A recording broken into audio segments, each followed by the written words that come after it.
The Chicago Bulls got probably their best win of the season last night when it came to a game against the New York Knicks at Madison Square Garden. Everybody played their roles. We're going to talk a little bit about that game. Plus, we got an injury update to Lonzo Ball. We got all that plus more right after this. You are now tuned in to Chicago Bulls Central, your number one place for all Chicago Bulls news and content. What's going on, Bulls fans? Welcome to another episode of Chicago Bulls Central, your number one spot for everything Chicago Bulls related. I'm the host, Haize, but more importantly, you guys can follow the channel at Bulls Central Pod on every social media platform we happen to be on. With that being said, let's go ahead and get into this content for today, y'all. I don't know about y'all, but I am still riding a high after that win against the New York Knicks. And while I've seen a lot of people take some negatives, say that the Bulls barely won that game, they were lucky to win and things like that. And I think, listen, I'm not even going to argue with you guys on that. That's part of what makes it exciting for me. Like, I'm not the type of person that, don't get me wrong, dominant wins are their own thing and they can be fun within itself. But the way that this team had to battle back, the way that just the ebbs and flows of this game made it a fun game. Did the Chicago Bulls play a perfect game? No. Did they make mistakes down the stretch that should have and could have costed them the game? Absolutely, they did. But I think that's what kind of makes it a little bit more special is that the Bulls were still able to find their way to get a win, and we haven't always been able to say that about the Chicago Bulls team. Now, have we?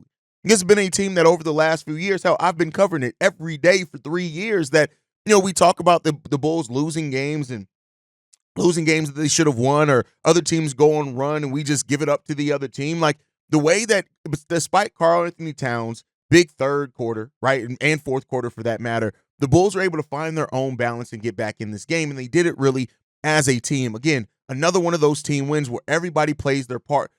Of course, in different segments and parts of the game. Like, you look at the start of this game for Patrick Williams, an aggressive 11 points in the first half of the game. Now, he finishes with 18, but he finishes with 18 points, 6 rebounds, 2 assists, 2 steals. Like, this was one of the games where you look at the aggression from Patrick Williams, and it's just, it makes you wonder even more, why don't we get this more consistently from Patrick Williams? And even Billy Donovan joked about it. He said after the game, I was very, very excited. I almost called a timeout and had a celebration on the bench. He made a dunk. Now, he said that jokingly, but it is something to say, like, we don't see an aggressive P. Will very often. And P. Will, even after that dunk, saying this, I just wanted to stay in the play. It feels good to be able to play the game you love and feel good playing it. I'm feeling comfortable out there. And he's talked about his health, right? And the fact that he is healthy right now and how it has helped his aggression level. And, of course, you got the people that are going to say, well, why don't we get this P. Will more often?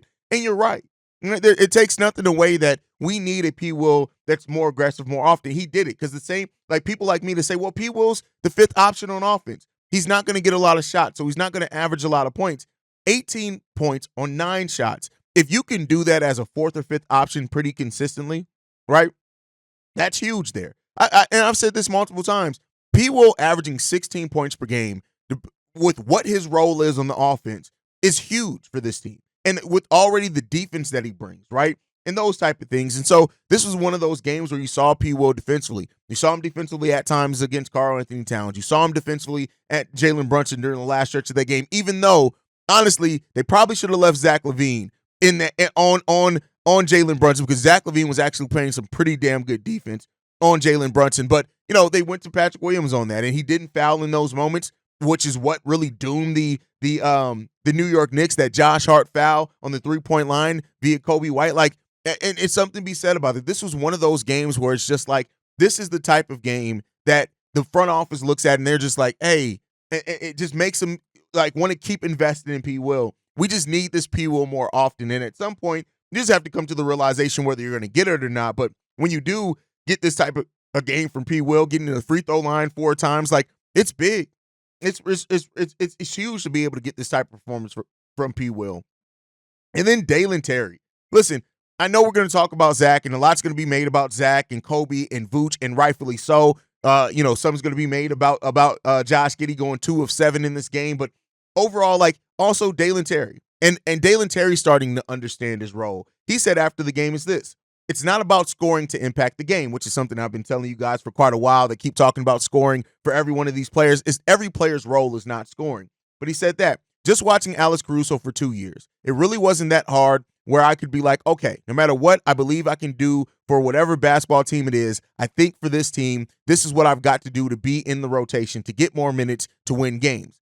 Make them feel uncomfortable, talking about the opponents. I feel like it's a sign of respect when I see some of the best players, like I'm guarding them and they're calling for a screen. Last 2 years, the same guys would just try to go at me. And that is how Dalen Terry is impacting the game. Everybody's not going to be a big-time scorer. Everybody's not going to take a bunch of shots. Everybody's not going to score 10 points per game. But it's about, especially in the role that you have, understanding how you can impact the game and impact winning. And we're starting to see a lot of the Bulls role players starting to understand how they can do that. Dalen Terry being one of those guys for sure. And I know that the more casual fans, and I don't even say that as a shot, they go right to the box score and they're like, oh, he only made 4 points, 1 assist, 1 rebound. How much did he impact the game? You got to watch the game. Dalen Terry's rotation, Dalen Terry's ability to even cause players to kind of not be able to pass in the lane because he gets out there. They're worried about his length. You're starting to see teams actually worry about Dalen Terry and what he can do defensively. And that's not something that we've always been able to say. Now, he's a young kid. He does need to be able to shoot the ball at least effectively, take open shots, things like that. He did that yesterday. Open one three-pointer he made. He got 4 points. He got to the free throw line. He went 1 of 2. But the way that Dalen Terry is impacting the game without scoring is a big thing. And I think that's a confidence booster and builder for Dalen Terry as well. And that's major in a case like that. You want to continue to see your role players. Role players are a role, or they have a role on the team for a reason. It's not always about scoring for every guy. And so while Dalen Terry may still have some more upside as far as what he can turn into as a shooter, right? And that's working with Peter Patton. It's good that in this season, Dalen Terry's finding the way that he can impact the game, how he can help this team win basketball games. And that is defensively, that is energy-wise, that is being that guy for the Chicago Bulls team. And he's really thriving in that role so far to a degree and extent. And so it's really good to see that from Dalen Terry also, just how he's continuing to grow and develop. And Julian Phillips as well. Only 11 minutes from Julian Phillips today, of course. He was +8 on the field when he was on there. This is a weird plus-minus game, so don't always take a lot from the plus-minus, but 5 points from Julian Phillips in this game. He played those 11 minutes, 1 rebound. He had some very big shots in this game as well. And, big dunk that came from an assist from Zach LaVine. He also hit a 3-point shot when he was open and he needed to keep the defense honest. And you like to see that. The Bulls role players didn't have necessarily the biggest stat output that you would see, but they definitely had a big role in this game. Jalen Smith, not necessarily as what we've come to expect for Jalen. Now, he is coming back from injury, so maybe it's a little bit slower of a go for that. He didn't make any shots in yesterday's game. He was 0 for 2 from the field and from 3. So, it is what it is when it comes down to that. But then we got to get into it. I'm going to talk about Zach. I know everybody wants to talk about Zach, and rightfully so. But Ayo Dosunmu is really starting to find his rhythm. And that is an important part for this Bulls team, that Ayo continue to find his rhythm as well. 5 of 8 from the field, 2 of 3 from three-point range, 16 points, 6 assists, 2 steals, 3 rebounds, and a block. And that's what Ayo Dosunmu, in this role that he's playing right now, off the bench for the Chicago Bulls team, if he can do that with the defense that he brought at times, that's really going to help this team a lot. But Zach LaVine and Nikola Vucevic keep just being the steady players for this Bulls team. Vooch, who missed his only 2 3-pointers he took, he stopped taking 3-pointers, which is something we haven't always been able to say about Vooch. He got his ass in the paint, 19 points, 11 rebounds, 2 steals, 3 assists. Vooch attacked Karl-Anthony Towns. Now, Karl-Anthony Towns gave it right back to him, make no mistake about that, but he played a big role in this as well. And so, Vooch has just been Mr. Reliable, really, for the Chicago Bulls. And you love seeing Vooch in that role as a veteran, as that type of piece. You love seeing that for him. And then Zach LaVine. Zach is just so poised at this point in time. 12 of 17 to get 31 points, 8 assists, 7 rebounds, 2 steals, 1 block as well. Now, he did have the 6 turnovers. That kept it from being a perfect game for Zach. If Zach would have only had 2, maybe 3 turnovers, especially with him getting the 8 assists, that would have completely made this a perfect game basically for Zach LaVine. But you can't take away from what Zach did out there on the court, how he helped this team, how he keeps pushing the pace and just understanding how to play his role. This is the most poised Zach that I think I have ever seen in a Chicago Bulls uniform. And it's again, he's averaging highs as far as efficiency across the board, except for free throw. We got to get that together a little bit for Zach LaVine. But it's just really good to see that Zach come in and play with the confidence that he has. And whether it's him trying to prove a point because of how he was talked about this offseason, whether it's him having a chip on his shoulder, or even if it comes down to him wanting to be moved, and that's why he's playing in this way. Again, I'm just saying that out as maybe one of the things. I haven't heard anything like that, but whatever it is, he needs to tap into it, continue to tap into it. Zach LaVine is playing the most refined version of basketball, of Zach LaVine basketball that we've seen. And that's what you want from Zach, especially in a season where he said and vowed, I'm not going to get in the way of the young guys. He's not. He's helping complement those young guys. And that's what you love to see in this team as well. And Kobe, listen, Kobe came up clutch in this game. He made some mistakes, 3 turnovers that could have cost this Bulls team the game, which is a thing there, right? But overall, like Kobe's ability also in the second half of this game to just be that player that the Bulls needed. 15 of his 22 points came in the second half of this game, where he went 4 for 9, 2 of 5 from three-point range, got to the free throw line 5 times in the second half, 8 times overall in the game. Really important to see that from Kobe White as well. So it's just, this was one of those wins. Like I said, it was a fun game to watch, despite the mistakes and despite the Bulls allowing a 17-0 run where it looked like they were about to give up the game. They gave up they had a 22-point lead at one point in time. But overall, the way that this Bulls team fought, competed, executed, right, down the stretch of this game was really important. We still gave up almost 60 points in the paint. Of course, with Karl-Anthony Towns having 46. Not all of those were in the paint, though. 18 turnovers again in this game. We got to get that down. But I'll say this: one of the things that I'm seeing about this Bulls team is that they're learning. And I said this yesterday after the post-game show, and that's an important part when you have a young team that you've retooled and you've lost your best closer at, and you lost your 2 best defending players. It's going to take some to learn how to win basketball games. And I think that that's through the early part of the season. That's what we've seen from this team. They're learning how to win close games. Now, they're still not nearly perfect at it, and they probably will never be perfect at it. They still got some major flaws, but they're learning. And that's really what you can take away. And what the one thing that you want from this team is, now, as far as some of the negatives, because you got to talk about it, Josh Giddey down the stretch of this game had some important things. When he was subbed in for the inbound play, it was important. He was immediately subbed out for the defense, so some balancing there. But I'll say this. When Josh Giddey is not scoring well, and there are going to be times he's not a scorer. There's going to be times where he's not scoring well. And before anybody gets to typing and saying, but he was plus 19 in the box score. Like I said, the plus minus in this game is not a good stat to use because of the way that the runs happened and who was out there during the runs. It's not good for anybody. I'm not just saying for Josh Giddey. Everybody's plus minus, probably except for Zach LaVine's, is really not indicative of their impact, how good or bad they did out on the court. So I'm not really that's why I'm not really using plus minus for anybody a lot, right?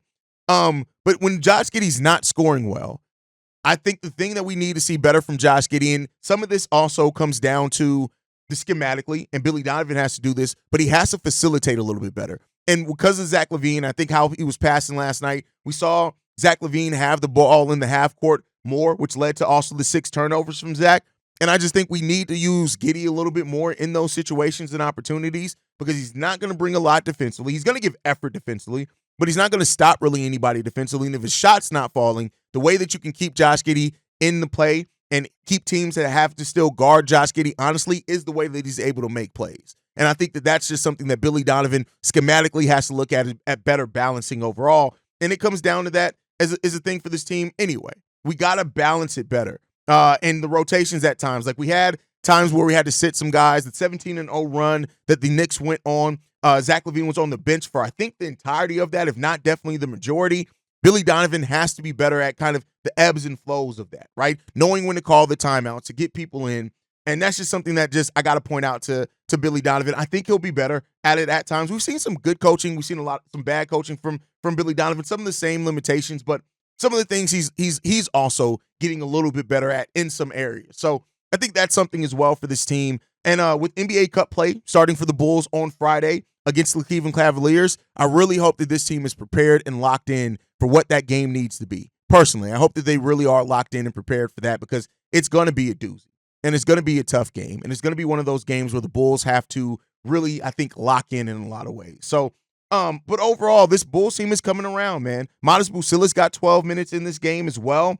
Didn't shoot the ball effectively. He's 1 for 6 from the field, but he did find ways to impact the game. 3 blocks, 4 rebounds. Those 3 blocks are a key. And I think that's a thing for Madison Square. I said coming into this season, how impactful Modest could be when his shot isn't falling is going to be a really big test for him in this rookie year because now even knowing that he's not really going to get the number of shots to kind of find the rhythm, so he doesn't have the rhythm early, it's going to be how he kind of what else does he do outside of that? He did have a good dunk in this game, which was great to see from Madison Vucevic.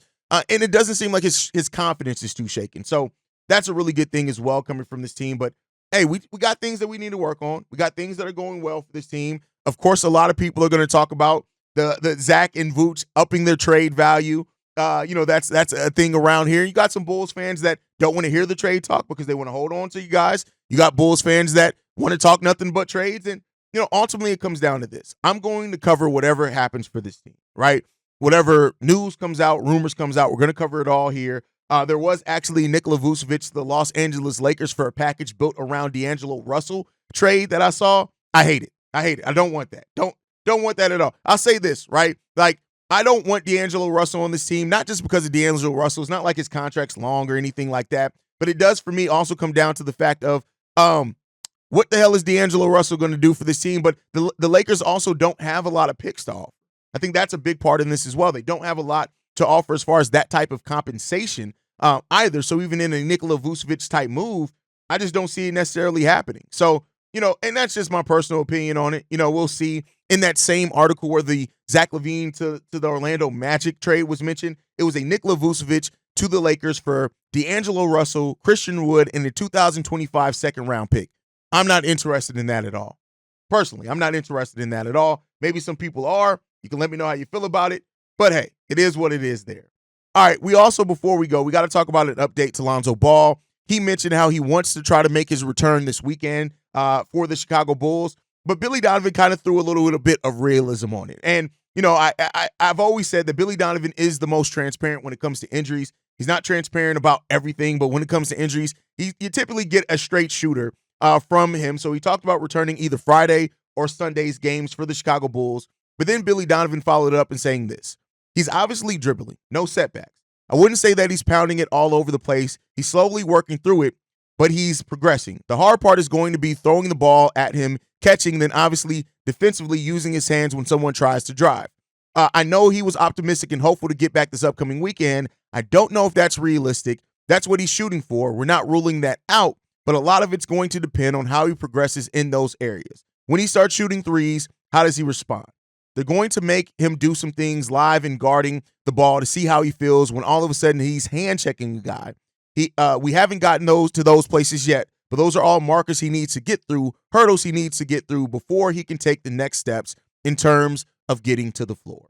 So that threw a little bit of realism on Lonzo Ball return. If he's not shooting yet, they're worried about the risk because, of course, it could have turned into a grade 3 sprain, which then would have needed surgery, and then he would have been out for the season. So the Bulls want to play it very cautious with Lonzo Ball's return, and we'll see what comes about of that. I think ultimately what we've seen from this new medical staff is that they're going to be more protective than what some of our former medical staffs were. So whatever decision that they come up with, I trust that they are going to make sure that they are limiting and mitigating any risk for the player to have a more longer-term injury. And I don't think people can be mad at that. Yes, we're all excited. We all want Lonzo to be back on the court. But, it's going to take what it's going to take. And Lonzo's been a slow healer anyway. You don't want to risk really a chance at re-aggravating that injury, especially for the severity that it was almost at, in my opinion. But let me know how you guys feeling that all down below. We do got a voicemail I want to get into today. This one's from Reginald. Hey, this is Reginald from Columbus, Georgia. I know your inbox is probably going to be filled with all of your Bulls fans calling in to let you know how the game was. But to be honest, the Bulls should have lost that game. I know big leads are nothing in the NBA now, but when you get a 20-point lead and you let teams, just chip away at it like that, and it wasn't just with the 3-ball. They pretty much let Cat have his way, just attacking the rim. You already made it clear that the Bulls are one of the worst teams in defending the paint, protecting the rim and all that. But, man, Cat really exposed the Bulls. It was just ugly. I think they went on like a 32 to 8 run from 3 minutes into the third to 8 minutes into the fourth. It was brutal. And I really think the Bulls need a point guard on this team. Not because of, simply because I don't want to see Zach LaVine handling the ball anymore. I mean, how many times did you see him make a bad pass or a dribble out of bounds or just get his pocket stolen?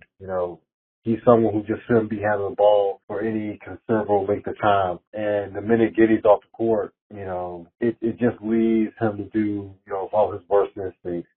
I mean, he had 6 turnovers today. So already, it came to a point where when Billy Donovan took out Giddey to put Kobe back in, I was like, for what? So we can watch him so we can watch Zach turn the ball over, or so we can watch Kobe turn the ball over too. It was at that moment that I was like, man, can we please find a way to acquire another point guard, another ball handler who can keep the flow of the game and not let the Bulls shoot themselves in the foot. But I'm just venting right now. But thanks for hearing me out. What's your opinion?